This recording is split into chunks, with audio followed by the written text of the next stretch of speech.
So, first of all and most importantly, welcome. Bienvenue à l'Alliance Française d'Ahmedabad. I believe that I'm just stating the obvious, saying that French people love movies and Indian people love movies.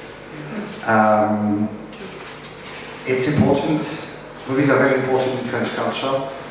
We have, at least on the European level, we have got quite a reputation in that field with very famous directors, even after the new wave, because I'm always impressed to see so many Indian enthusiasts quoting all these directors like Truffaut, Godard, but we've got very, very interesting contemporary directors, and just a subtle way to invite you every other Saturday here to witness the new wave of French movie directors.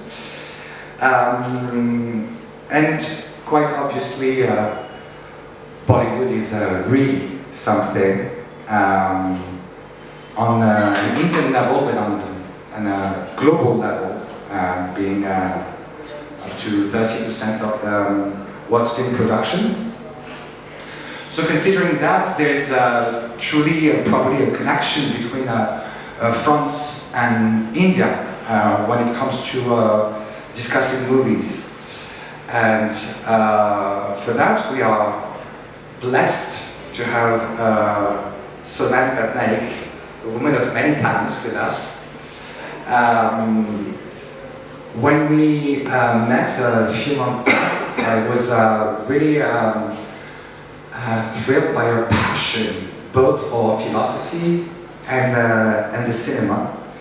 And on top of that, of course, that touched the right chord, because she told me about her admiration for French thinkers, and that's how the concept of Bollywood through the French lens was born. And her first lecture took place last August. Yes. It really captivated the audience, and of course it left us wanting more. So right after, we started discussing about a second lecture within the framework of what could become a real series, I hope. So as far as tonight is concerned, I'm truly delighted that she generously accepted to give another lecture. And the reason for that is that she gives incredible insight about movies, and her brilliant analysis literally changes the way we see movies. And it actually reminds me of what a famous French playwright called Jean Genet said about the theatre, and I think it also applies to movies. I say it in French just for the beauty of the language, and I know some of you will understand. He says, "Je vais au théâtre pour me voir sur la scène, tel que je ne saurais ou n'oserais me voir ou me rêver, tel pourtant que je ne sais être." Did you get that? No. But you like the melody of it, right? Not French. So roughly it translates to, I go to the theater, so we'll change it with, I go to the movies, in order to see myself on the stage, so that would be on the screen, as I could not or would not dare see myself or dream myself, but such as I know myself to be. And movies do tell us a lot about the society we live in, and probably most importantly about who we are. And Sonali has a unique way of helping us see that. So we are both honored and excited to embark upon that journey with her. And without further ado, I'd like to welcome her to the stage, or whatever that space is. Thank you so much, Emmanuel. As always, I'm amazed at the way you put your words and thoughts together so spontaneously and with so much. Let me also show off a little bit of the French. I know the tiny bit, joie de vivre. You bring a lot of that, and that's what I really truly respect. And as I've said before, it's one thing to, have an idea, but to have it reciprocated and for someone else to see that, and it takes somebody with vision to be able to do that. So thank you, Emmanuel, so much for being able to do that for me and for all of us here, really, to be able to marry French philosophy with someone who French philosophy would have never dreamt of marrying. I think something as populist and as popular as Bollywood cinema. Yeah? So thank you everyone for joining us. I'm going to begin a little bit because I never know how to begin at the beginning, and we'll talk a little bit about that because we're going to talk about adaptations, right? We're going to talk about how origins are often myths, actually, and myths that we desperately want to sustain and hold on to for some reason, and it's always a reason that is imbued with power and hierarchy and structure and so on, right? What is the original story of an adaptation? So we'll get there, and I find it very difficult to, Michel Foucault, the French philosopher that I keep referring to and I will go back to again and again, he had said this once, that it's beginning that is the most difficult thing, right? So if you look at the cinema, and the way we will look at cinema today, we'll actually talk about how there really isn't any beginning, right? To the story, to the plot, to the narrative, but also to the way in which we are born into cinema. In a way, we are always in media res. That what it basically means, the Latin phrase is, we are always in the middle of it. This is why I find some French philosophers, particularly the post-structuralist French philosophers, and we're going to look at Gilles Deleuze, Félix Guattari, some of the names I think you've been seeing over here, lovely quotes by them. Why they're very exciting is precisely because they are anti-foundationalists, anti-essentialists, and what I would call anti-ontological philosophers. Ontology, as many of you may already know, is a theory of beginnings, of origins, right? Philosophers Deleuze and Guattari and Foucault actually challenge it in their own ways to say that beginnings, as I said, need to be demystified. Who really was there at the beginning to know who was there at the beginning, right? So when we look at adaptations, which is what today's lecture is going to be, we need to start thinking about the way in which we study and look at adaptation, right? I have 3 films for you, clippings from Omkara, which is, as you know, an adaptation of William Shakespeare's Othello. Many of you clearly are very familiar, but those of you who are not, I will quickly, tell the story and so on, so we can enjoy that better. Then there is Maqbool, which was the first adaptation of Vishal Bharadwaj, but we are going to watch that last, the clipping, for a reason. And of course, Haider, which is the latest one, right? These are all very complex films, and hence the complex philosophy that goes with it, and my job is to simplify that. Now, traditional adaptation theory has this problem where it has always looked at an adaptation as a mimesis, as a replication of the original. So what you have here is a very problematic origin, source, / copy, right? So you have the first, or the most important, it valorizes the original text, and it doesn't just valorize it, it also stabilizes it. It tries to tell us that there was one total, absolute, stable text to begin with, and this is a copy of it. There are multiple problems, and we'll approach it, as I said, through Deleuze and Guattari and Foucault to this, right? Foucault, to begin with, has given us the term. He says there are no histories per se, there are no straight linear trajectories to anything, to any story, any narrative, any object of inquiry. There's only a genealogy. What does it mean to say there's a genealogy? That the way in which we look at an object of inquiry, whether it's a film or a text or whatever, actually configures and constitutes that object, right? So it's like it's not even a chicken and egg problem, it's a cause and effect story. What we look at as the cause is actually the effect. It comes after. So discourses create the object. It is not that the object already exists somewhere. The text already exists somewhere and we just have to replicate it. And the question that those who are studying adaptations always ask, like, is it a perfect replication? Have we mimed it perfectly? But we need to ask the other question. What are we miming to begin with? Was there a one thing, right, that needed to be mimed, right? So just to give you an example of Hamlet. Very few people, literature students may know this, but they forget often. There is no one Hamlet, just like there's no one Ramayana. right? Shakespeare, who we again think as this one singular writer and so on, a lot of historians have also gone and said that Shakespeare may have been a multiplicity. Could have been a collective of writers who were writing under the name of. Those of you who are familiar with the Mahabharata, Ved Vyas, for instance, there are a lot of Indologists who have said that Ved Vyas may not have been one person because no one person lived 10,000 years, right? How is the author still the same? There would have been many authors who would have been coming and collating and collaborating and telling stories from within stories and so on. That's really how texts travel, genealogically. So we have this term adaptation, and I have done a lot of work on this and I've thought about it a lot.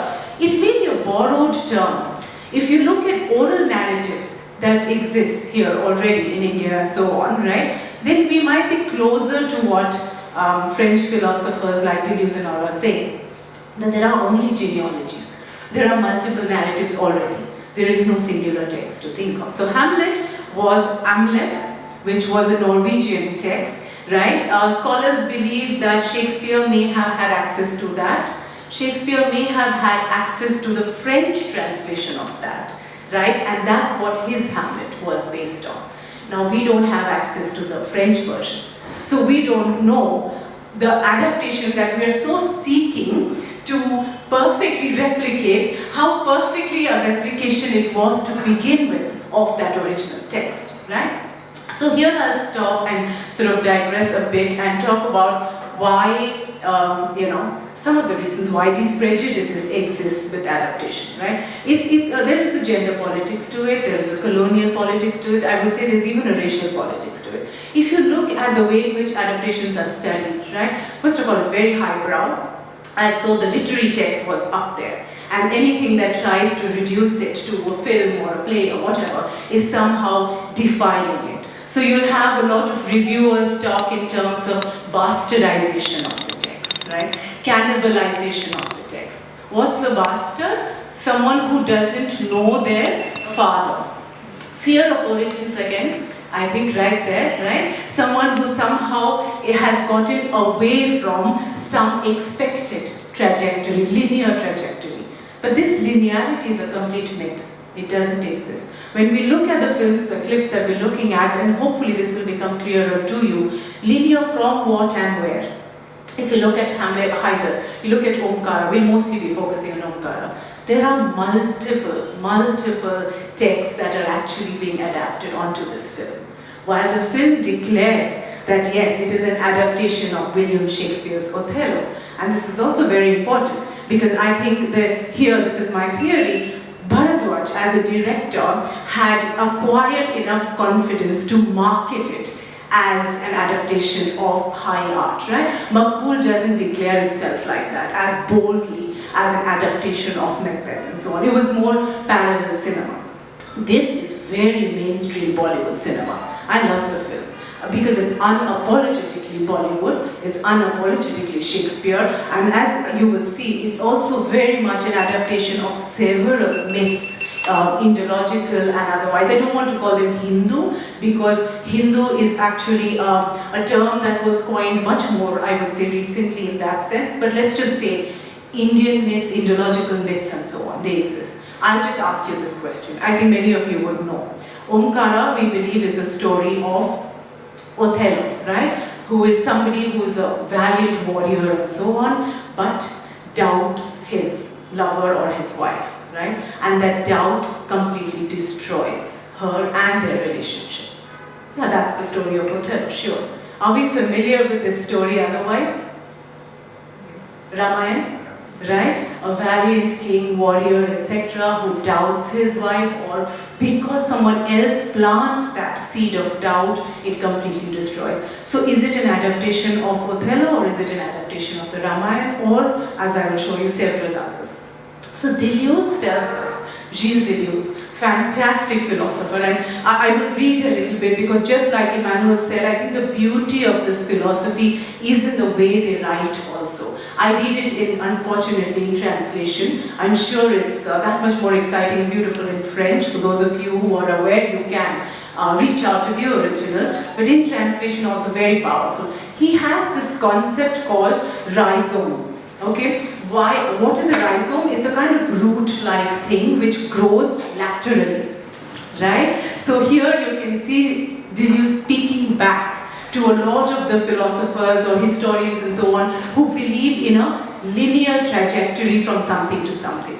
Deleuze says reject that, reject linearity. It's a myth. It doesn't exist. He talks about it in terms of the human identity, of the self. Are you one singular linear person, who started out like this, mummy, daddy, he says, did this to you, etc., etc., you moved on? Well, psychoanalysis or psychology tells us that this is the narrative that you're supposed to believe in. Today, if you look at therapists, most of it, Freudian, Lacanian, Freudian therapists, will tell you, go back to the wound and so on of the child. They make you believe that that's where it all started. Deleuze says no. What is purely ideological is constructed as a kinship idea, as something that started with family. What was before family? What is outside of family? Right? Did your wound or your whatever, your personality, the ruptures, etc., did it truly begin with an Oedipal complex? Or was it related to your historical, ecological, and so many other contexts and positions, right? So this is what I would say in fact, a lot of the times, Felix Guattari is missed out because people call themselves Deleuzian scholars, and I always try to say it's a Deleuze and Guattarian because these are scholars who are talking about non-erasure, so to erase one of them seems obviously like a dreadful thing to do, but Guattari and Deleuze came up with this concept of non-linearity through rhizomes. What are rhizomes? They describe it as multiplicities. So I will just read a little bit, how they describe, because it's very beautiful what a rhizome is. And what I am doing is I am suggesting that we read adaptations as rhizomatic, as roots with, that grow laterally, as opposed to having come from one particular text or another linear text and so on. And that narrative, by the way, is set up to make the so-called derivative text, but nothing is really derivative, but the derivative text remain in the cage of the first text, and it is set up to make the derivative text or the second text or the adapted text fail. It is like you're setting somebody up to fail, right? It is also born from a philosophy of lack. Those of you who were here for the last lecture, you would remember Deleuze and Guattari reject that philosophy of a lack, right? Which is the Oedipal philosophy, which Lacan we spoke of a little bit, that it is a certain lack, whether it is through fear of castration or for women, Freud would say because you don't have the penis and so on, that's what forms your identity, right? As I said, Deleuze and Guattari question this. Is it really lack that creates our sense of identity? If I push this philosophy further, it's really a beautiful act of resistance that we no longer say that we come from a space of lack, but we come from a space of excess, of abundance. And so their whole understanding of identity is that it is moved by desire. So if we look at adaptation as a movement of desire, between texts, right, and between histories and between genealogies, it is extremely rewarding and profitable, and we will just see that. But for a moment, I'm just going to read a little bit of what Deleuze says about the rhizome. A rhizome has no beginning or end. It is always in the middle, between things, interbeing. This is a beautiful word, interbeing. We look at adaptation as an interbeing rather than a being born from another being or replicating another being. Intermezzo, the tree is filiation, but the rhizome is alliance. Uniquely alliance. The tree imposes the verb to be, but the fabric of the rhizome is the conjunction and, right? Adaptations as and, as opposed to be this or not to be that, which is a kind of binary, exclusionary opposition, or as I said, it's a myth, very difficult to sustain, but we sustain it for reasons of power, right? Where are you going? Where are you coming from? What are you heading for? These are totally useless questions, right? There is another way of traveling and moving, proceeding from the middle, through the middle, coming and going, rather, coming and going rather than starting and finishing, right? What if we were to non-linearize the theory of adaptation? No start, no finish, but a coming and going, an interbeing. Then how does it change? We are no longer doing comparative studies then. We're not saying that it was like this in the original text, but it is not like this. No, it's its own text. And then they are in a kind of conversation, in an interbeing space.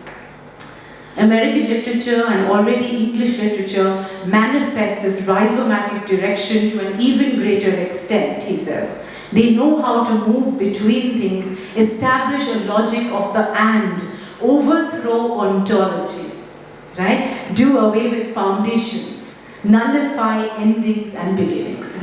Very beautiful writing. A lot of people make memes out of this. It's so catchy, so poetic and so on, but it is also extremely, extremely powerful writing, what they are doing and what they are resisting, as we will see. So coming to our first clip. Now, as I said, Omkara, those of you who know the story of Othello very briefly, a valiant warrior in the service of the Venetian government and so on, but Othello, and I say but because of the political climate at that time in Europe, is a Moor. He's a black man, right? Now, as a black man, he is not supposed to marry a white woman. But Desdemona is white, right? And she's the daughter of the Duke, Brabantio, who Othello works for, right? So there is two levels of transgression here. Racial as well as, falling in love with the boss's daughter, quite literally, right? So Desdemona is called upon by Brabantio because he cannot believe that his white daughter could fall in love with a black man. How could this happen? Surely, as Shakespeare puts it so beautifully, says, some black magic he has done. Right on her, this can't happen. And then Desdemona says why she's fallen in love. And it's a very, very beautiful soliloquy where she talks about, typical of Shakespeare, foregrounding the gender politics of it all, where she says, as a woman, I could never do what Othello does. Right? That's why I have fallen in love with him. He is valiant, he's a warrior, he can go and fight out there, he can travel, right? Vicariously. By listening to him tell me about these things, I have fallen in love with him. There's a whole lot of textuality to be written here. In fact, through Kristeva's Tales of Love, you can analyze just this itself. Because what she's saying is that she's not fallen for him as another, so much as becoming him in a way. Right? And Julia Kristeva says this about the act of falling in love. She says momentarily, it's like we give up ourselves and we want to become the other. Right? Here, quite literally, you see Desdemona saying that. Right? In Omkara, of course, this is Dolly, the character of Desdemona, adapted onto. Dolly is a very different, it's a very different scenario. Already what you have in Omkara is what I would call Dumézilian scenario or Dumézilian nomas. Georges Dumézil, another French anthropologist and philosopher, he talks about how in the early ages, right, before modernity came into being, most governments and most societies would operate according to a nomas. What is a nomas? It's primarily the priest, the religious head who has power. Right? And then there is, how do you keep power? There is a militant person, there's a warrior or military officer or whatever, that may be entire sort of militant people, right? This triangulation, Dumézil's theory says, is what repeated itself, whether you agree or not, it's a very exciting idea. You can see this again in the Mahabharata, I've studied it, I've seen it in several other anthropological setups. Very interestingly, you see it in Omkara, although we are in modern society. Right? I will not show that clip, but those of you who've seen the film, you will remember that Nasiruddin Shah, who plays the character of Bhai Sahab, who's the equivalent of Brabantio, the Duke, is not like the Duke, an actual force of governance in the sense that he's also corrupt. He is a politician, but he has a parallel governance running, right? And that's a caste-based kind of, and that is the reality of most hinterlands of India, as it were. You have the government, so-called government, and then you have the parallel law, which Flavia Agnes calls the people's law. So you have the real law and the people's law. So here you have that Dumézilian nomas beautifully shown when they go on to the top of a temple And remember that scene, right? And there is, he's there, he's anointing at the Bahubali, who's Omkara Othello, the warrior, right? And there is the people right there. And there's a triangle right there on the temple, right? So if we bring Deleuze into this and Foucault, what Foucault again says, and let me explain that once we see the clip maybe, because you might be wanting to watch it. Multiple stories are being plotted and planned here, right? The first clip itself that I'll show you is of Omkara. Those of you who have seen when he has fought with a rival group, as I said, parallel law happening. There's, people's law here. So he exposes, right, he works for this guy, what's his name, Nasiruddin Shah, Bhai Sahab, right? And he exposes the other rival group by having caught one of the politicians doing something nefarious, right? And he brings that clip to them. Okay, so they backtrack, they say fine, we'll move away and everything. They've lost. And matter should be done. But one of them, because he's been humiliated, right, and he's been caught on camera and so on, decides to humiliate Omkara back. And he says that, I have heard that you've run away with Raghunath Tiwari, the lawyer, who is this, politician's best friend, his lawyer, his daughter, right? Just like Brabantio's daughter, etc. And, and there was a bet, he says, you'll see the scene, between the two of us. My, co-henchman was saying, oh, you have fallen in love, you're going to marry her, and so on. But I'm saying, you're not going to do all that. You're just going to rape her, dump her, and you're just going to move on. This moment is also of how cinema configures identity, right? Which is very different from the way in which texts configure identity. Deleuze will tell you that cinema has two ways in which it configures identity. One is within the frame, and one is what is happening outside the frame. I think this is a very powerful observation. So both things are happening here, because when we watch it, we are not only watching that story, we are also bringing in multiple stories. Omkara, remember, is also another name for the god Shiva. Okay, so when you see what the director has done, he's actually used the body of this person who is supposed to be a half caste. Let's not forget, that's his anxiety. So race has been mapped onto caste. We can ask the question, why half caste? Why is he not a Dalit individual entirely? Why is he not from the Bahujan community? I'll come to that, maybe I'll listen to some of you, what your suggestions are there. But there is a strategic move there, right? Half Brahmin, half of the Dalit, the lowest, those who believe in caste, obviously, the lowest caste, right? This is his anxiety. So he's not black, but he shares like race, caste anxiety. And he's run away, right? But why Shiva then? Shiva, this is what I'm going to say, is also, for those of you who know, the god of destruction, and he's also popularly known to have a lot of doubt, anger, ferocity, and somebody who's impetuous, immediately acts. He's also known in popular culture to be very fond of his paramour, of Parvati, right? And do things spontaneously for her and so on. You are not only watching an adaptation of Othello then. When you're watching Omkara in the scene, you're watching an adaptation of all those mythologies also. That's why the scene works. Towards the end of the scene, you will see him, Omkara, literally after he has beaten all of them up and killed one of them, right? He is victorious. But his victory, and this is the beauty of the film, right? It is also what Deleuze talks about as deterritorialization. I'll come to it, but it's a questioning of Oedipal masculinity. That victory is also laden with anxiety and doubt. And that we will see how through shots and angles in cinematography has been configured. That anxiety as well as the valiant identity, right? So it's never total. It's always ruptured, always broken. So he rises from the pit. Okay, those of you who know of the song, he rises from the pit. You know that Shiva is also called Swayambhu. What does that mean? Self-generated, right? Now this is what Deleuze and Guattari also talk about with the Oedipalized myth. The Oedipalized man who believes he is total, autonomous, originated himself quite literally, does not believe in ruptures, in genealogies and so on. Oedipalized identity also labors under this myth of wholeness, autonomy and self-generation, right? There is obviously a gender politics to this also. Stories of self-generation never have women at the helm of it, but women are constantly giving birth. Humankind is here because women have given birth. So how have they been erased, right? So as a Deleuzian scholar or thinker, you can start asking these questions, right? That myth of self-generation is visualized very beautifully in the scene where he rises from the pit as though he has created himself.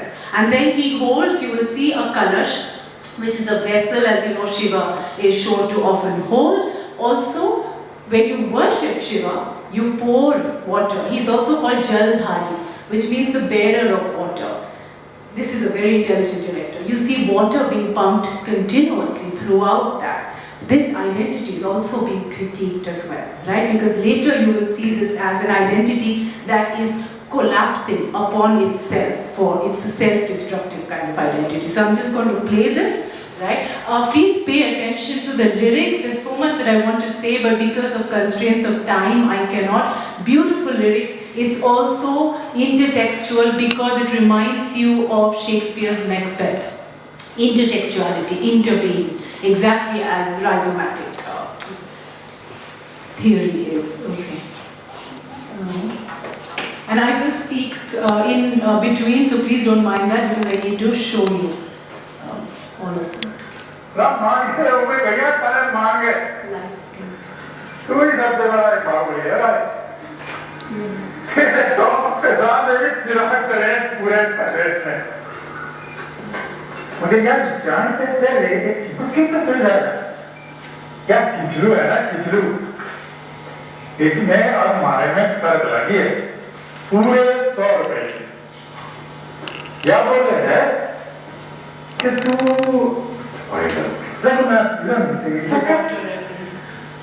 और भाई साथ भी तो तू करेंगे मगर मैं बोलूं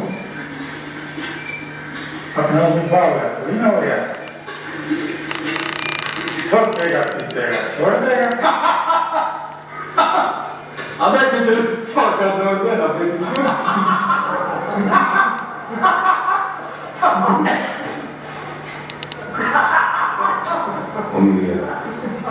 That is Cassius's character, Kesu Firangi.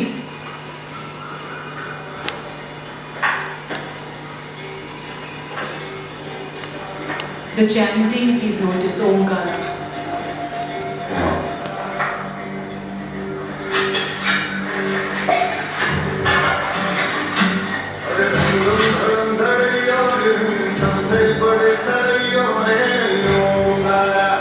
गाँव में जाके सबको बता देना कि कप्तान सर आ गया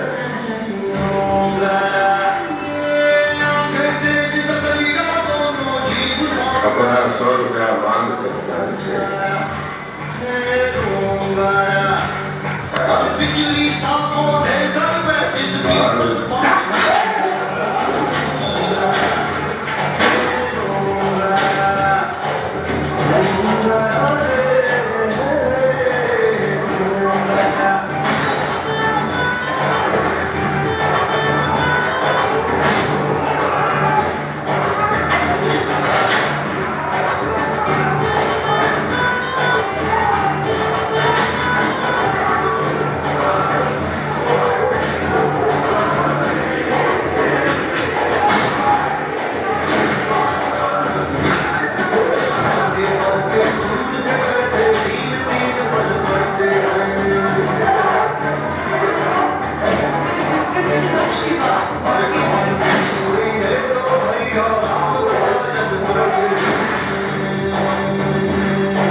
examination of this kind of masculinity, the anxiety of purity also at the end. So caste mapped on to Oedipalized identity, masculinity and so on, right? His anxiety is at multiple levels, so it is like I said, to see the linear view from Othello to Omkara would be to do injustice to a film like this. So it is Michel Foucault who actually reminds us of how modern power structures work. It really helps me in my work to use the idea of Foucault's biopower to understand the way in which cinema configures identity, masculine, feminine, transgender, whatever the identity may be.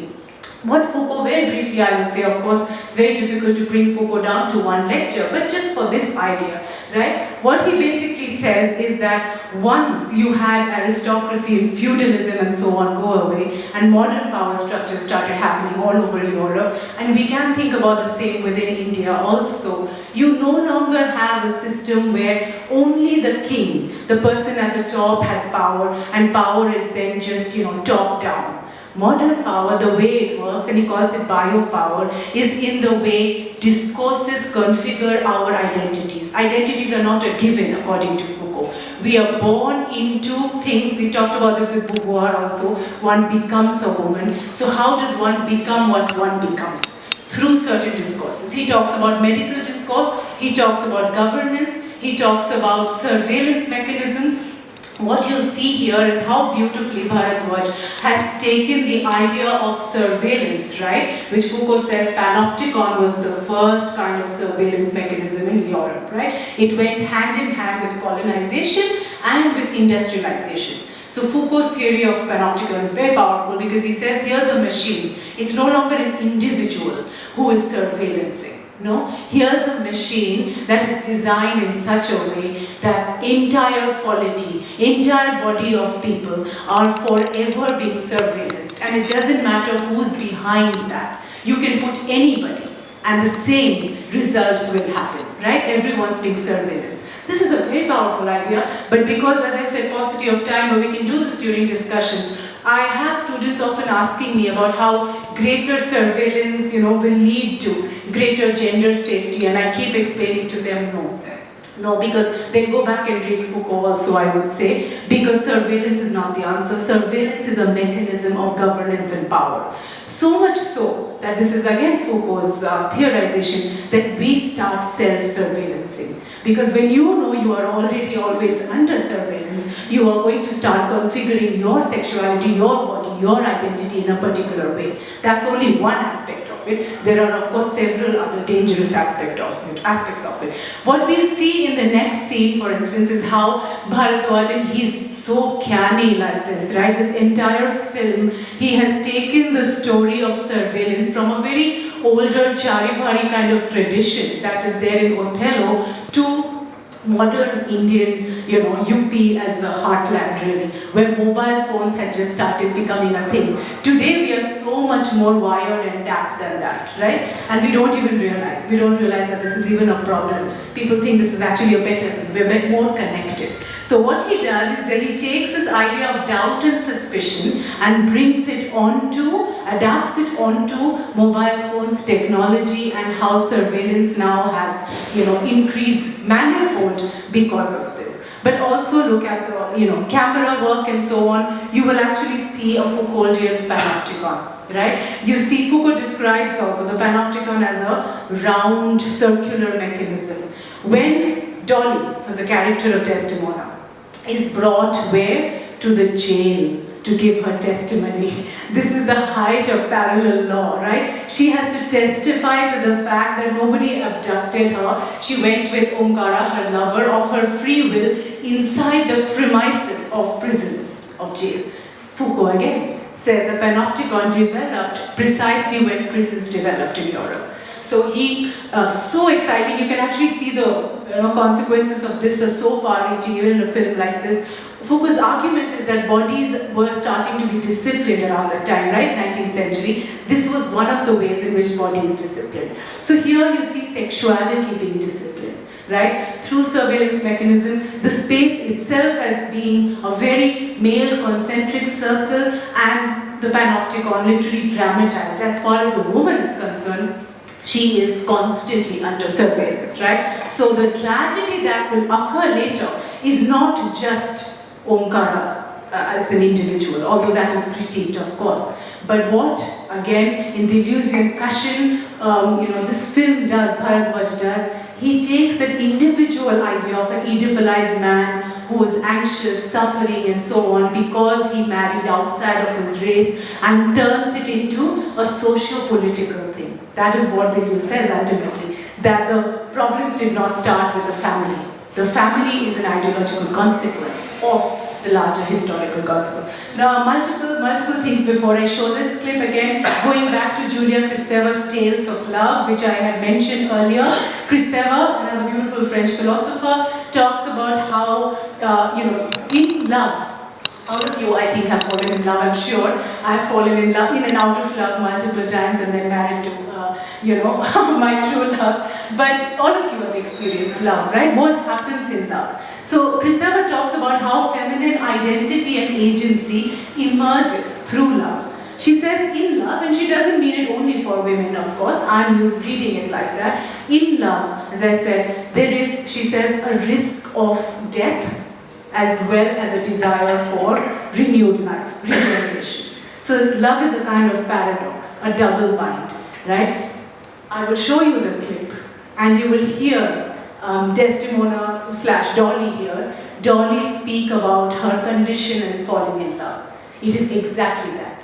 She speaks at one hand about how she could have taken her life and exactly in the same breath that I cannot live without him. There is a desire to live again, a regeneration and so on, right? What is very exciting if you apply Kristeva is also to see in such a situation, right, where unlike Desdemona, she cannot come out and openly say what her reasons for falling in love with Omkara are. She uses poetic language and she uses desire to configure her sense of self or agency, right? Love allows us to do that, especially women in a setup like this. A lot of Bollywood cinema, you will see this. That which cannot be said otherwise can be said through the lyrics of love and in the act of falling in love. So in that sense, again going back to Deleuze, he says desire or love is always revolutionary. You see the possibility of a revolutionary life happening,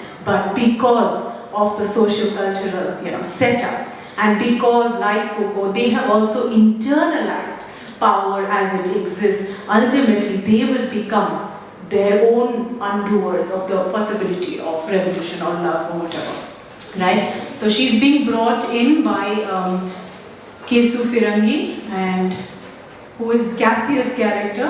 How do I, Kanjan? Sorry, how do I get out of this? Just exit. That's what I'm doing. Hit escape 3 times. Control W.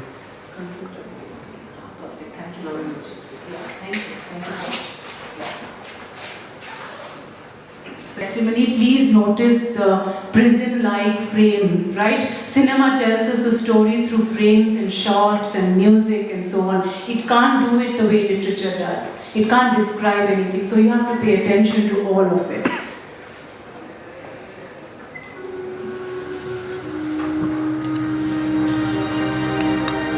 Right? The jails, KG.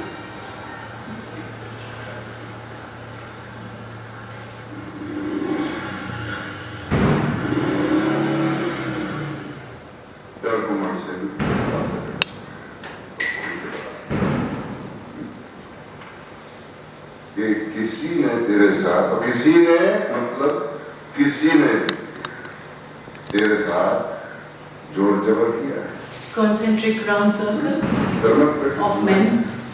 सच है तो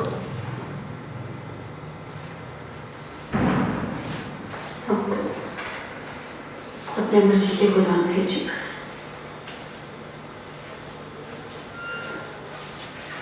बाबा हम माफ करते हम जिंदा नहीं रह सकते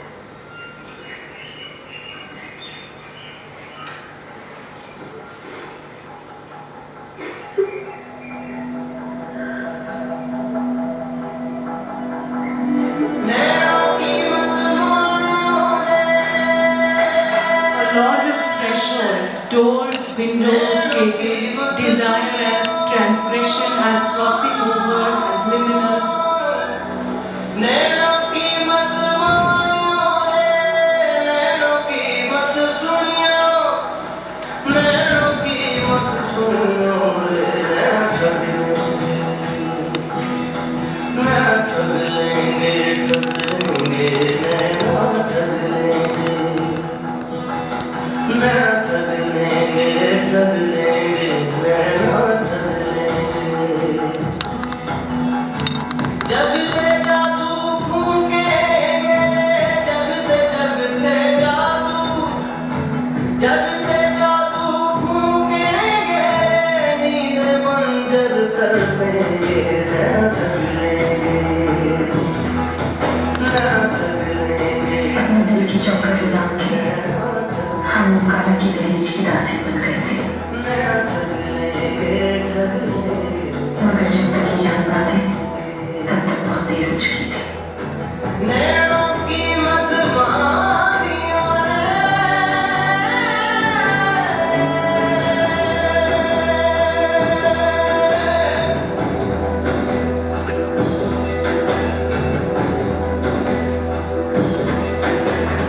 भला मंद देखे ना भलाया ना भला रे, नैनों को तो डसने का चस्का रात दिन मुकाला की आग निकल रहे थे, अंधेरे रंगे कुएं में डूबते चौरासी हो गए थे, कोई रास्ता नहीं सुझाई देता था।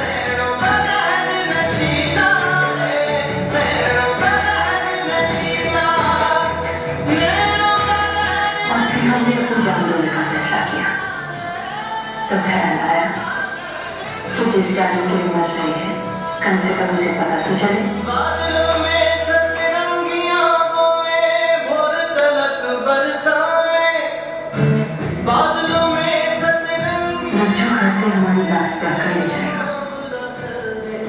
इस जन्म में तो तुम्हारी हिम्मत होगी नहीं, तो हम भी कह देते हैं जी बस, हम सिर्फ तुम्हारे हैं और तुम्हारे ही रहेंगे। अपने भक्तों की फहरिस्त में हमारा नाम भी छोड़ देना। I love you all. Yours forever. Deep. So, multiple things happening here. One of them, as I've already spoken of, there is an intertextuality. It's also very much like Lady Macbeth, her behavior. It is not like Desdemona. Lady Macbeth, if any of you are familiar with Macbeth, she tries every form, every kind of, I would say, affective, emotional manipulation to get her husband Macbeth to actually, in this case it's win her hand or whatever, but to kill the king. Right? So the references are not to Desdemona at all. If you're familiar with Shakespeare, you don't have to be. But the point is that it's not one Shakespearean text either that is being adapted, it's multiple texts, right? So the other thing that I forgot to, of course, mention, the songs, the lyrics are about what? Again, surveillance, right? Naino ki mat maniyo. Don't believe your eyes. It's also about, right? It is so intertextual and an interbeing a thing, right? It is also about cinema and cinema's power to do some kind of magic over us, right? Don't believe that which you see, right? And in Shakespeare, we always have, in Greek tragedy, something like a chorus. Of those of you who are familiar, yeah? You have a chorus, and the chorus, the job of the chorus is that the chorus knows what's going to happen in a tragedy, right? That's the beauty of it. But they are impotent. They can only talk to the audience about it, but they cannot stop the tragedy from happening. What is very beautiful here, as you can see, is that the choric quality has been transposed, transliterated, palimpsestically put onto Bollywood's own tradition of choric singing, which is the background singer, right? She's saying don't believe. We don't know, he's saying don't believe. We don't know who's not to believe whom. But surely a warning, a choric warning is being put out there, right? So if I was to read, coming back to, because it's about adaptation, right? If I was to read this as mimetic or replication, right? And I'll come to the idea of replication also, I would lose this entirely, right? Because I would say, oh, but there is no chorus, right? So where's the tragedy? Chorus is an integral part of tragedy, but you don't have to replicate, right? You can be, as I said, it can be a rhizomatic kind of thing. It can be multiplicities, right? There is another very powerful idea that Deleuze has called amplifications. So again, we can read adaptations as amplifications. They will not take the entire plot, narrative story, but amplify and highlight, foreground certain things. What is being amplified here is honor killing also. Right? We have seen several incidents, of love, jihad and so on. All of that comes to mind when you see this film. Of course, he doesn't mention it, but women as becoming the repositories of honor in India, that still continues, right? And that is why much of the sexual violence, physical violence that women suffer is clan-based, is caste-based, is community-based and so on, because they are seen as repositories of honor. So he has amplified that idea by 100 million times, I would say. The tragedy is the same. Desdemona is murdered by her husband. Here too, Dolly is murdered by her husband, suspecting husband. But it has now become a completely different, enmeshed, multiplicity written interbeing. So we have just 15 more minutes, so I want to then quickly go on to the... I'm so sorry, Khanjan, how did you get out of this again? There is an X, madam. The X on the top? Yes, please don't that. Perfect, thank you. Right.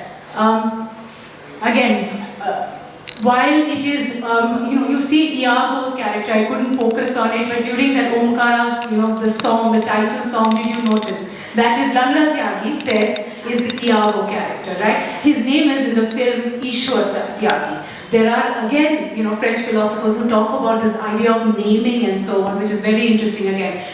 How the name indicates something and configures something. Ishwar Tyagi, Ishwar meaning God, right? Tyagi, Brahmanical masculinity here that is being critiqued. Bharadwaj does this many, in all of his films actually, even in Haider we will see that. But he is the villain. Okay, God is the villain, right? And he is also lame. Right, he has a physical disability. So symbolically, again, something else is being amplified here. What is being critiqued is also, to a great extent, Brahmanical masculinity, purity, all of those ideas, anxieties over purity and pollution and so on. Tyagi, Langra Tyagi is the one who equivocates, right, like Iago, but like the witches of Macbeth as well. So again, so intertextual. What is equivocation? When you don't say yes, but you don't say no, right? And Shakespeare showed, and we live in a post-truth world, so again, so many resonances of this. That is how most of his marginal or peripheral figures operated. There are historical reasons for this, but I don't want to get into the Jacobean, historical reasons. Equivocation is a powerful idea. What Langra Tyagi does is he equivocates like the witches. He never says yes or no. And Omkara, being this Oedipalized masculine identity, that is, falls for this, right? Till it comes to a point where he says, you answer me in yes or no terms, right? I don't know if any of you seen the scene, he keeps asking, ha ya na, right? Ha ya na, basically, yes or no, just say, did my wife sleep with so and so? Say yes or no. And what does Langra answer? Nah. So he's relieved, he puts the gun back, right? Then he says, yahi sunna chahte the na. This is what you wanted to hear, right? So the brilliance of that, right? This is also the witches of Macbeth, right? Where they tell Macbeth that you will be king, nobody will be able to kill you, right? And that's not what they say. No man born of a woman can kill Macbeth. Macbeth believes that to mean exactly like this ha-na thing, right? He hears what he wanted to hear, which is that no one can kill me. Who kills him? Macduff. Macduff is, how is he not a man born of a woman? Because he's a C-section baby, which he explains later. I was untimely ripped from my mother's womb, right? So the witches have played on this equivocation, right? This is, so if I have time, I will show that. But just coming to the second clip, third clip, sorry. Let's watch this and we'll talk about it. Omkara has become completely suspicious now, thanks to Langra Tyagi and so on. Here what you will see is, again, intertextuality, interbeing, again that same kind of rhizomatic reading, because Indu or Emilia's character is going to sound more like Wife of Bath, Chaucer's Wife of Bath, and many other characters as well, where she will come to the rescue of Dolly. So again, he takes the original text, but he amplifies it and turns it into something else, right? There is no linearity here, multiple texts. What she will say is that Granthon ne hamare mathe pe kalank laga diye. What are Granths? Again, ancient Hindu, Indological texts and so on. If they have said that women are, frailty thy name is woman, if women are dubious and not to be trusted, then who are you? Of course you are going to say that. So again, multiple textualities here, amplifications, female to female solidarity, very beautiful. It's there in Othello, but not as powerfully as, again, Bharadwaj kind of gives it many roots and leaves and shoots, as it were, and takes a line of flight, I would say. So please watch this and we can discuss.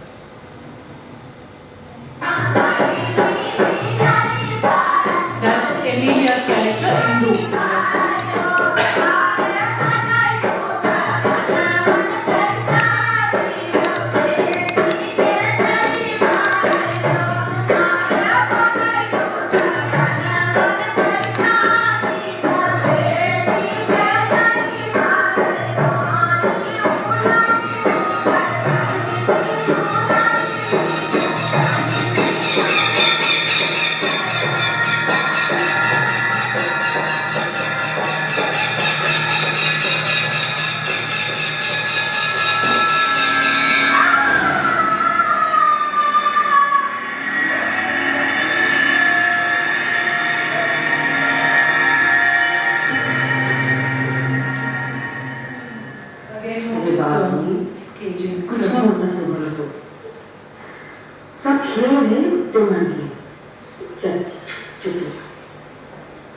शादी के दिन माँ नहीं मनाते बेटा, चल तैयार हो जा। अब तुम मानते कि बुलाओ कर रखो, हाँ? बुलाओ बुलाए होंगे, कम से कम हमें पता तो चले कि क्या बुला कर बैठे हैं। तुम कहा ही नहीं, इस दिन हम सब छोड़ा है। हमारा उनका तो हम हवेली में खून सा रखे था बस।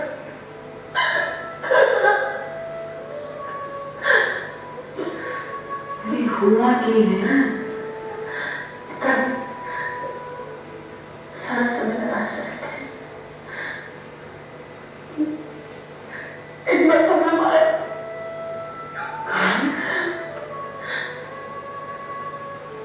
छोटी सी चीज कहीं रखकर भूल गए हैं। कौन सी चीज? कोई भी चीज हो, हाथ उठाने का क्या मतलब है? तुम तो बोलो को बुलाई थी मेरे में, मैंने कुछ कहा?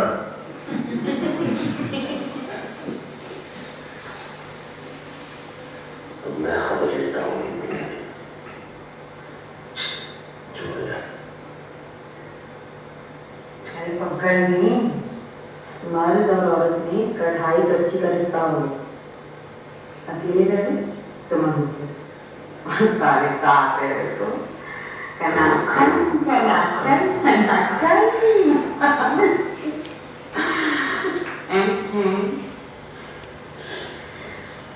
हंसी बड़ी महंगी रखी हुई दुनिया में।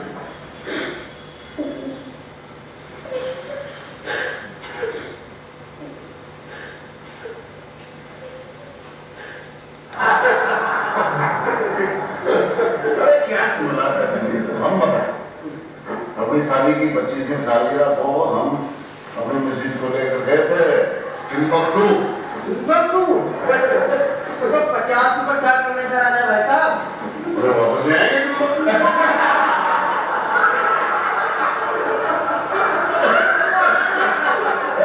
एक चुटकुला हम भी सुनाए। लो ये अपने आप में एक चुटकुला। एक बार एक आदमी की शादी हुई, फिर खत्म।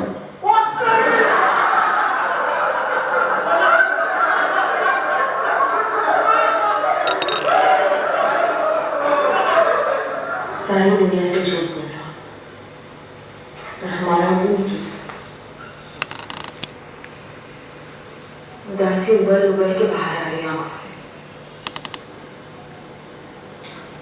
दुल्हन मानते हो मन में? कहाँ कीड़ा दिमाग में लगाए बैठे हो?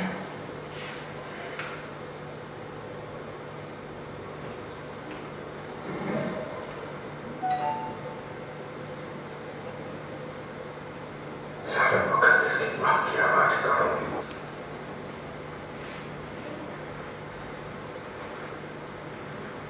जो बड़ी बात को ढक सकती है, किसी और किस्म की क्या होगी?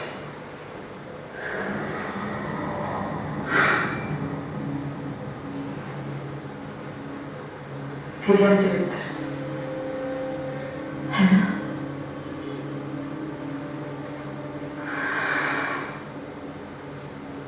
ग्रंथों ने कलम को हमारे माथे की बूंदी बना दिया है। तो आपकी क्या गलती हो गई? अपने घर बाहर नाते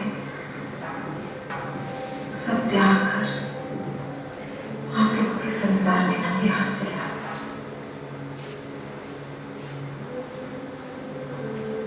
अगर से निकल जाए ना तो भी सभी ठगी ही कहलाते हैं।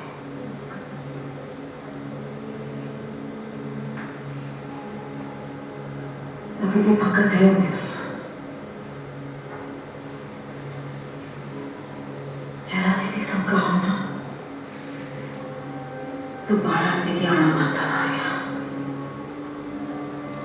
हमने उनको संभाला। Very powerful implication there, right? Again, completely impossible to understand in any kind of linear adaptation theory how she would have the courage and so on to speak like this, and she's actually saying that she is now going to take care of, I am your father, your mother, everything, right? So this is a brilliant intervention. I hope you noticed this, again, the law of the father. We had spoken about it in the last class, right? That is ultimately what rules Omkara's identity. This is what Lacan speaks of in the symbolic order, right? The point of which masculinity is confirmed or created is also where the law of the father puts its, fist there to say it's a fear of castration, the rupture that will create identity. But that fear sort of keeps coming back. The father figure keeps coming back. So very helpfully analyzed, if you can see it through psychoanalysis and so on. But also, as I said, in the rejection of Oedipalized identity, right? In also the intertextuality of things. I don't know how much time we have. Are we running out of? Or I'll ask Emmanuel. Yes. What about others? If you're Kanjan maybe is the person, no? So I have two more clips and I'll quickly sort of show this and we can discuss and we can talk a little bit, hopefully, about the theory of adaptation. I think that's what I want to keep coming back to. Of course, the films in themselves are very exciting opportunities and so on. The final scene, and this is like I said, I hope you notice the rejection of, right, and the problems and the critique of, right, the symbolic order. That is where I think, your French psychoanalysis becomes so important to think about. The Oedipalized identity, right? What he is also saying, Thagna, but in the original, right, it is look to her more. That's what Brabantio says. Look to her more. She who could not belong to her father will not belong to thee, right? Cannot belong to thee. So the idea of belonging, right? So in my paper, which I have written on Omkara, that was actually first published by Sorbonne Nouvelle, and now there's another edition of that around.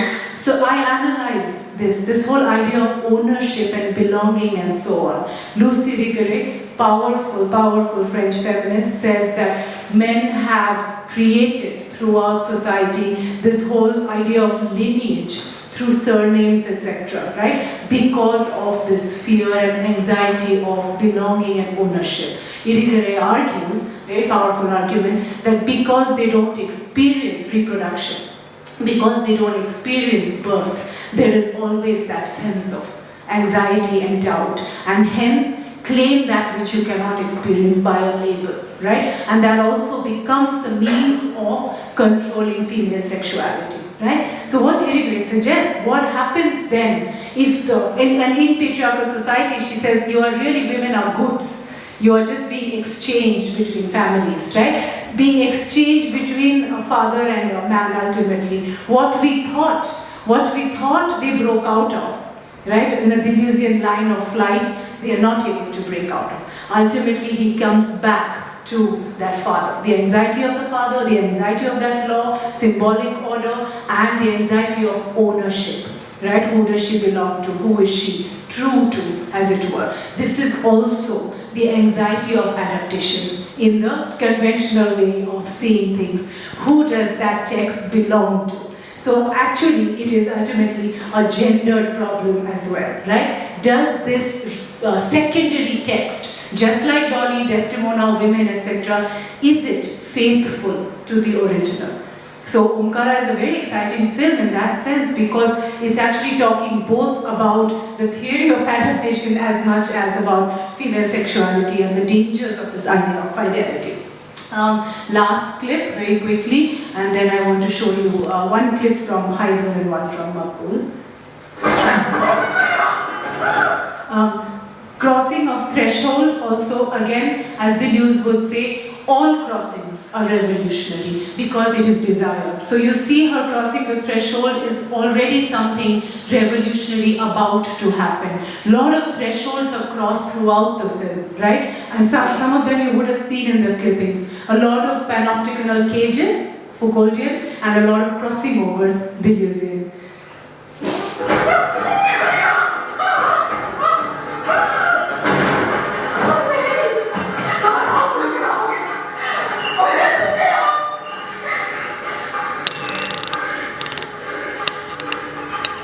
He has already killed his wife.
There's a pause in the clip at this point. Just go a little forward. Okay.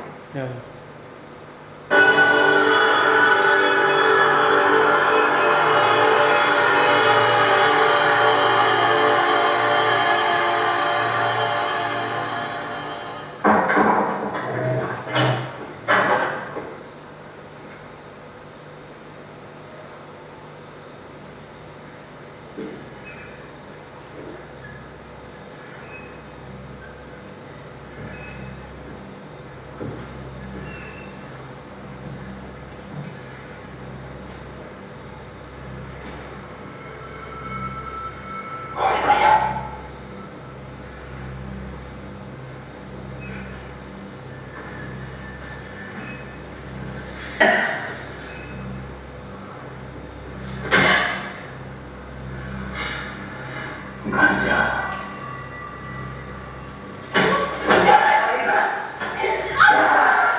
हमें फंसाना चाहती है।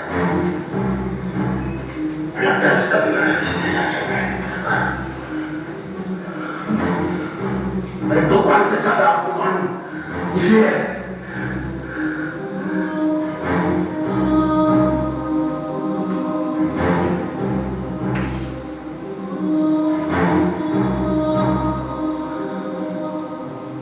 अब जो जाने बस वही जाना। मैं सच और मैं झूठ में मैं अब बर्बाद नहीं है। तब दोनों था मुक्ति करता नहीं।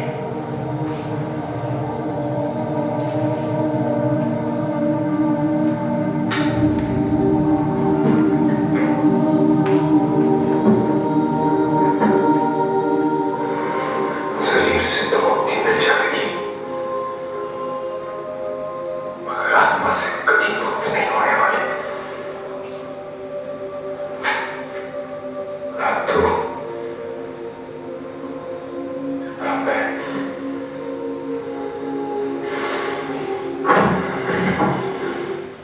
What we will see from this point on is also another textual adaptation. What you see is the avenging goddess figure. So his wife literally becomes like Kali. This is a trope that is used very, very often in Bollywood cinema, and that's what Bharadwaj is claiming and kind of playing here. So again, multiple texts are coming together to coalesce in an assemblage.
जग जारी गुड़िया मिसरी की पुड़िया मीठे लगे दो नैनों में तेरे हम ही बसे थे हम ही बसे हैं ना ओरी रानी गुड़िया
need to take a moment of silence after that.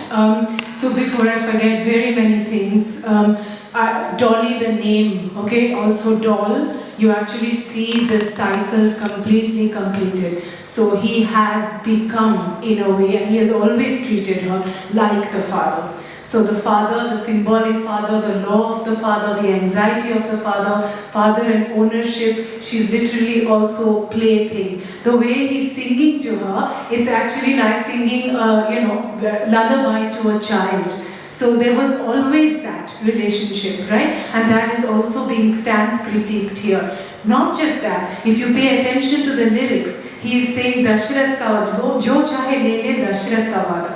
Who is Dashrath? He is the father of Ram. So Wendy Doniger has this very useful argument where she says that Ram suffered from an Oedipal complex because his father was very luxurious and gave everything to his wives. So he went the opposite end.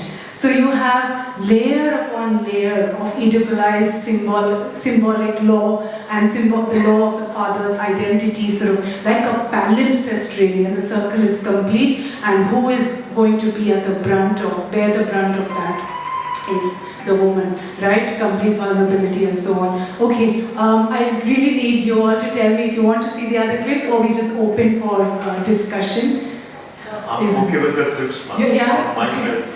Yeah, Very yeah. interesting. All right, wonderful. So, there are other clips now. Of course, this was very, very painful to show and so on. I hope that you also remembered again the threshold and so on, liminality from the last lecture, right? That is also the avenging woman trope. Once again, she has crossed over. With Bharadwaj, you literally see in this film a crossing over, right? So that liminality is almost visualized very beautifully, and that's how she's able to kill her husband. The well at the end, again, very reminiscent of many partition narratives. Those of us who know about, those narratives where women jumped into the wells, right? Or, they watched others being killed inside wells and so on. So again, multiple genealogies, textualities coming into place. Now, just one clip from Haider I want to show, and then we'll discuss. Foucault has this theory of madness, and I think, is Khanjan here? I mean, I lost it, Khanjan. I minimized it, so I just need to go to the back. Perfect. Thank you so much. Yeah, thank you. Thank you very much. Yeah. So this clip is from Haider. So yeah, Haider, I really, I want to say a lot about it, but one of the things I think is very important is the way in which a Foucauldian idea of madness allows us to see that very well. When Hamlet, if you read I don't want to use the term original, but if you read the play, you see that Hamlet says that he's going to disguise himself by being mad so he can catch his father's killer, right? His father's ghost appears and tells him that my younger brother has killed me. You have to avenge this, right? In those days, that's his anxiety because a prince had to avenge the father's death. How do you take that and put it in a modern context? Because obviously we don't believe anymore in that kind of revenge, right? So once again you will see this beautiful Oedipal, family drama taken and in a Deleuzian sense placed in a historical, social, politically, very strife-ridden context of Kashmir. Bharadwaj received a lot of criticism at not being able to understand the Kashmir issue properly and so on. Nevertheless, that aside, I think it's a brilliant adaptation, again, if we read it in a rhizomatic way.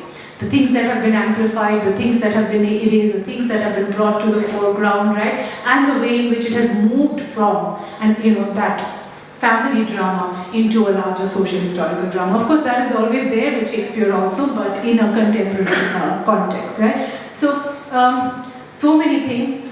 The father who is no longer a dead father here, he's a disappeared father.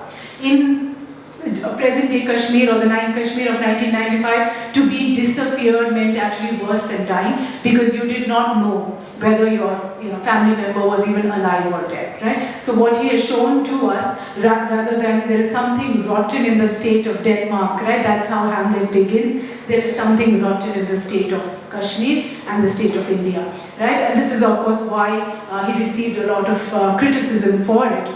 Father has disappeared and Haider decides to look for him, right? I wanted to show you that clip so we can discuss a little bit in the context of the theoretical analysis we've been doing. And the second one that I wanted to show was when Hamlet decides that he's going to go mad, it is a ruse. He says, I'm going to pretend being mad so that I'm able to catch whether my uncle has actually murdered my father or not. Okay? Not that that helps him entirely, but with Shakespeare also, we don't know if he's actually gone mad or he's pretending. Again, there is that, liminality. But here it's frightening because there's nowhere where he declares his intent in that sense. So his father having disappeared and him having learned from counterinsurgent forces that he was probably killed and so on, and then you see him behaving like this, you have an actual madman. Now, Foucault has done a lot of work on madness where he says that in modern day society, madness has been turned into the absolute other. The mad person is seen as an absolute other. The other is a threat to normative society. So it's a very, very powerful, subversive, reading of Hamlet that Bharadwaj is bringing to Haider. Because if we look from that point of view, right, just like Toba Tek Singh, those of you who are familiar, right, is it the mad who is really to be critiqued or the norm that is truly the one that has failed or fallen, right? And so a Foucauldian critique of madness, I think, becomes extremely powerful. When we see the clip, you will also be able to see that who is truly the mad and why is the mad a threat to society? Because the mad tell the truth. The mad will not be coded according to the laws, right? Symbolic or otherwise. So they are deterritorialized individuals. Deterritoriality, again, a term that Deleuze uses to talk about these kinds of individuals or these kinds of moments where things do not fit into total and absolute ideas, right? This is a song called Jhelum Jhelum. Those of you who already know, Jhelum is a river that runs through Kashmir. But why Jhelum? Because it also runs beyond Kashmir, right? And it runs into other territories as well. Through what is now known as Azad Kashmir, right? Pakistan occupied Azad Kashmir and so on and so forth. Beautiful symbolic metaphor as to what happens to the people of Kashmir. And the very famous monologue, soliloquy from Hamlet, to be or not to be, that existential crisis. If you read Deleuze talks about it, not the question is not to be, but and. If you read it in that light, that is exactly the kind of adaptation that Haider is, because it's no longer a question of to be or not to be. It's not that existential question. It has become, are we or are we not? Hum hai ke hum nahi, right? And what about us? And what about this? And what about that, right? Hum hai ke hum nahi again moves from beyond the territoriality of the individual into the collective, into the conjunction, and into the larger, what Deleuze would call assemblage, right? The very people of Kashmir are asking, now, hum hai ke hum nahi. Do we matter or do we not matter? When I was watching it again recently, I was thinking of Gaza, I was thinking of so many other, spaces where the people are asking, do we matter, do we not? So who matters in terms of humanity? Again, something that takes me back to Foucault's biopower. Foucault says biopower constitutes and configures humanity according to a hierarchy. So some humans are more important than others. So Jhelum Jhelum, this is the song. Is it not playing? It's already open. Just click on the icon. Awesome. Thank you again.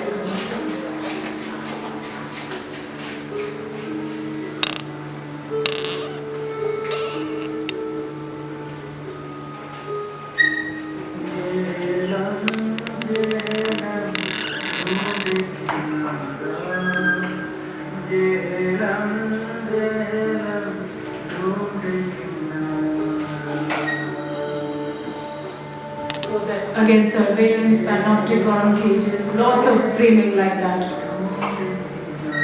The Foucauldian modern state, quite literally in action.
Handheld camera to suggest unstable reality.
Very powerful, very poignant. I would love to hear from all of you. Many people did not think much of it, but I love this film.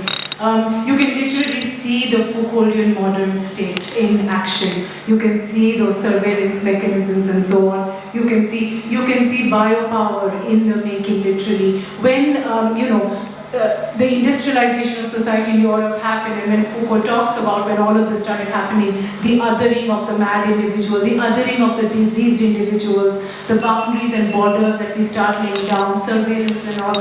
One of the things that was also on the rise was Enlightenment, Western Enlightenment thinking. Right? Now, there was a reason why that happened, because it was to challenge religious dogma and so on. But taken to its logical conclusion, it created a hyper-rational, hyper-industrialized, hyper-logical, reasoned society, right? And that also meant these binaries that we were speaking of in the last class as well. So mind-body became one of the binaries, right? Immanuel Kant is one of the philosophers. Descartes does this, right? So the mind becomes an elevated thing, and the body becomes, relegated to the bottom. Why these philosophers are so important, especially when studying cinema, like Foucault and de Beauvoir and Irigaray and Deleuze, is because they bring embodied experience back, right? Their method of resistance towards certain forms of metaphysics is to say, first of all, that binary is false, and secondly, our lives are embodied lives, identity is embodied. So when you see a clip like this, you see how, what Foucault says about the body as the other, the body as the site of disciplining, right? He's constantly being disciplined. Look at those bloodied dead bodies and so on. That the state holds power by disciplining the body, not just by configuring it, right? Caste is another source of discipline in the body, which we saw in Omkara, right? So no different from race and so on. So that's one thing that I did want to say. It's very important to look at these philosophers because of their focus on, and in very different ways, but the return of focus on embodied experience, right? And the body as a space for identity, for resistance, and for thinking back, as it were. This is extremely poignant and beautiful. Again, I will ask if you want to just break into, because I could go on and on. I do want to show you the madness clip, but that was on my laptop, Kanjan, because it was connected to YouTube. So maybe we can just let that be. If we have time, we'll connect that. But maybe we can just, open for discussion, because I would love to hear from some of you. And in my closing remarks, this is what I would say, that one of the reasons why cinema was seen as a bastardization of literary text, which is what we have hoped to, unpack, demystify, and challenge, is also because cinema is very bodily. It is visceral. It makes us feel through our bodies. In fact, Deleuze says that it is too close to life. It is so much like life. He says that it's sometimes unanalyzable.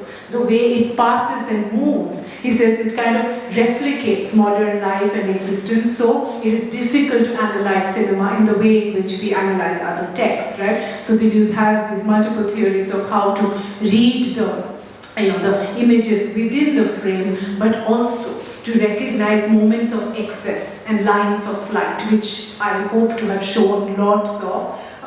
In this song itself, I forgot to mention, you saw all those Bollywood posters, for instance, right?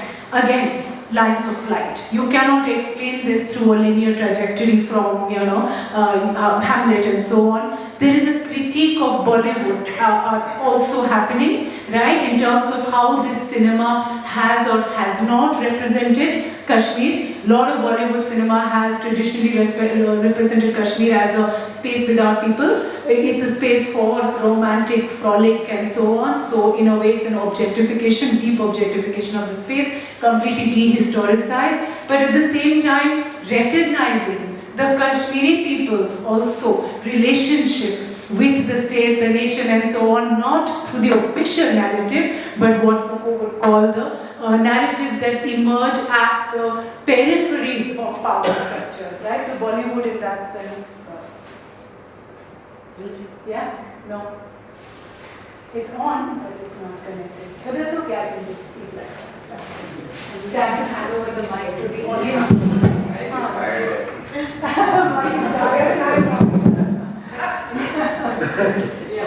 Thank you, Sanjay. That's what I wanted to say. So in Hamlet, you have the play within the play.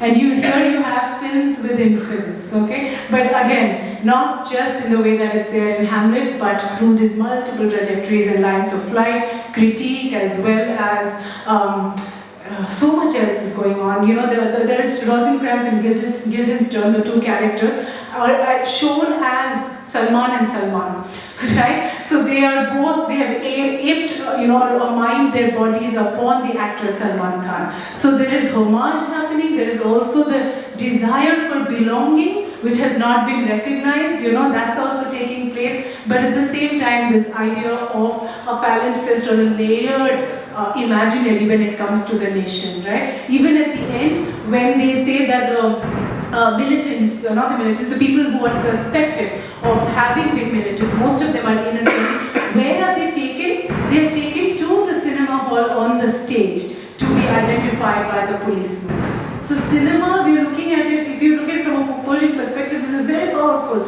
It's like not just a panopticon, it's also a space for surveillance, it's a space for creating the imaginary of the nation. Much else is going on. So that's the layered identity there. Maqbool, I will not show the clip, maybe all of you have seen it as Macbeth. The only thing I thought I would show is the way in which the witches in Macbeth are transformed into police officers. And I would love for someone to speak about why, and then I can share my 2 bits maybe, or anything else that would have interested you. But I just hope that you have been able to understand the way in which I brought in Deleuze's rhizome and lines of light and so on to challenge linear understandings of adaptations, to have more helpful and productive ways of thinking about an adaptation rather than pure mimesis. And even if it's pure mimesis, as Deleuze would say, is every repetition or replication. It's not. Every time you repeat something, something new comes about. Right? So that's it. Thank you so much.